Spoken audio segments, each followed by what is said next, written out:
ঢাকার ধামরাই উপজেলার সানোয়ারা ইউনিয়নে দেখা মিলল এক অভিনব সাফল্যের। বোরো ধান চাষের পাশাপাশি আইলের ফাঁকা জায়গায় মরিচ চাষ করে বাড়তি আয়ের পথ দেখিয়েছেন স্থানীয় কৃষক আলী আজম।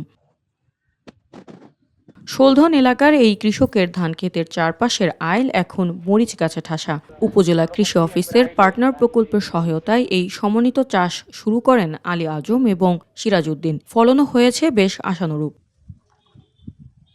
মৌসুমের শুরুতেই ৩ থেকে ৪ হাজার টাকার মরিচ বিক্রি করা হয়েছে। মৌসুমের শেষে আরও ২০ থেকে ২৫ হাজার টাকা আয়ের প্রত্যাশা আলী আজমের। তার এই সাফল্য দেখে এলাকার অন্য কৃষকরাও এখন আগ্রহী হচ্ছে আইলে সবজি চাষে।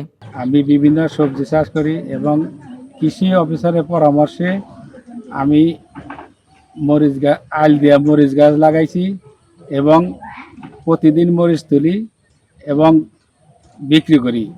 আশা করি আরো ২০-২৫ হাজার টাকার মরিচ বিক্রি করা যাবে।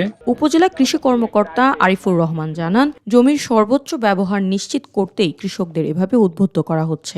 এই মরিচের চারা ধানের ক্ষেতের আইলে এটা একটি নতুন প্রযুক্তি, যেহেতু একদিকে আমার পাশে ইঁদুরের আক্রমণ থাকছে না ধানের আইলে, সেখানে একটা ফসল দেওয়ার কারণে এই বর্ষার সময়ে যে আমাদের মরিচ সহ অন্যান্য উচ্চমূল্যের ফসলগুলোর বাজারে সরবরাহ কম থাকে, ফলশ্রুতিতে দাম বেড়ে যায়।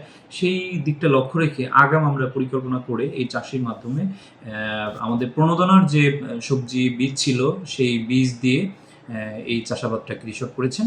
এক সময় যে জমির আইল পড়ে থাকতো পুরোপুরি অব্যবহৃত, আজ সেখানেই উকি দিচ্ছে সবুজ মরিচের নতুন স্বপ্ন।